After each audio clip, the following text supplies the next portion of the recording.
Hello, everybody, and welcome back to the People's Interview. And I've got with me the proper People's Tournament organizer, Mr. Alex Jebailey. How are you doing, sir? I feel pretty good. Things are good.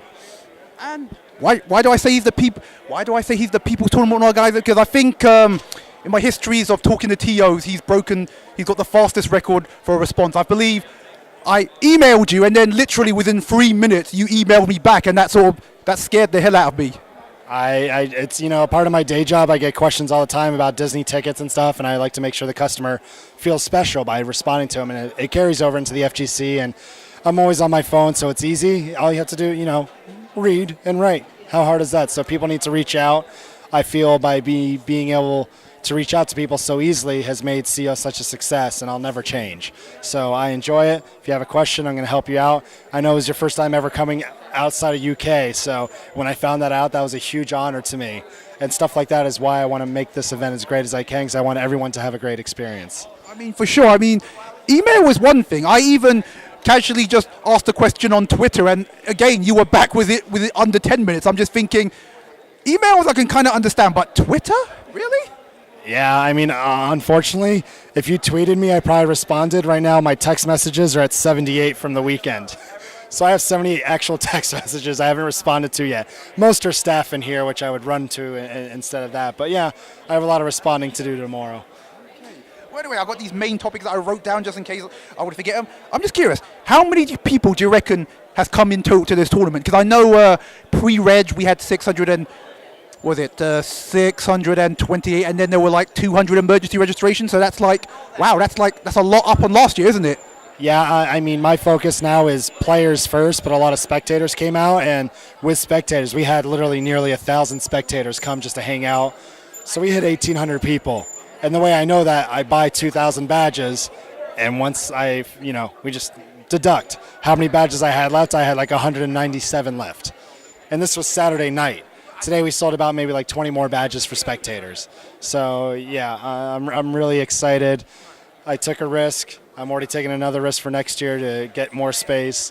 I really believe in CEO. I believe in the community. And with their support, I think we can go places. And I'm going to keep doing this. Yeah, the other point I wanted to pass. You said this before, but I just want to confirm. CEO started because apparently rather dubious tournament organizer ran off with the money, and at really short notice, you decided to just put this on? Pretty much, yeah. At first, I wasn't considering it. Then the community's like, we got to do something. I'm like, all right. So I stepped up, and everyone helped me. Without them, it wouldn't have happened. And it was a success. And I remember closing that door after that 2-day event with like 300 people. I'm like, you know what? Florida deserves a major, and I wanted to put it on, and that's how we got here today. And yeah, nicely putting on to our next point. Apparently, you've already started planning for next year before. I mean, you even said that before even the event even started. Yeah, I like to plan ahead. Like before this event even started, I was already thinking about what I could do in 2014. I have ideas to at least go another 3 years. Obviously, I need the games and the popularity to keep it going, but I like to think ahead.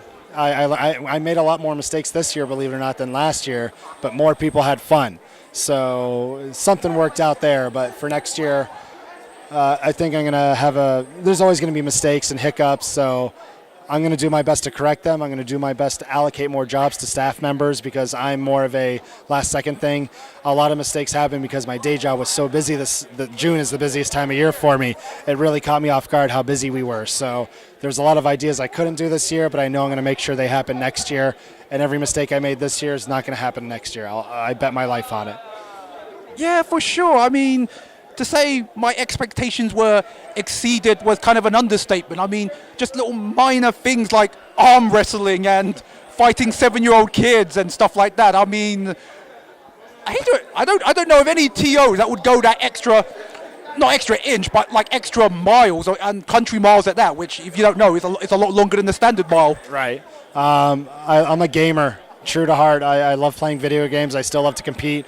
I gave some close matches this weekend, but at the end of the day, I was happy to put on the event.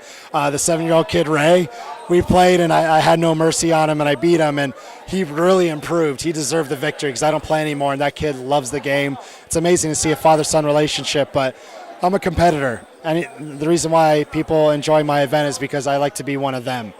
And I'll never lose sight of that, and I love to game, and I'm going to keep playing as long as I enjoy it, so no reason to stop now. Okay. Yeah, a bit of a funny question, but as somebody who comes from a place where we don't have anything like this at all, do you believe your fellow Americans, I can't believe I got to say that once, maybe taking these events for granted? Because obviously it now seems, well, you've got something called a tournament season where you have these big majors every so often. So what do you think? All the organizers work very, very hard to do this. A lot of people take it for granted, but that's okay. You make do with what you got. I feel that this event, a lot of people were complaining on the stream, but I mean, I'm working my blood, sweat, and tears into this to put on a free event. I don't believe in charging. One day I feel that is the next model for us to make more money to put on better events. But so many organizers, we put so much into this that if people don't appreciate it, that's too bad, because sooner or later, without the organizers, you're not going to have events. And we need the players, too. Without the players, this event would not be a success. So we need each other.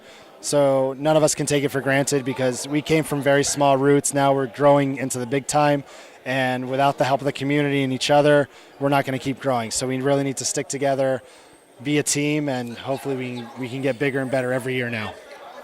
Finally, to wrap it up, because I think I'm running out of, because irritatingly, those digital cameras where I come from, they're limited to 9 minutes.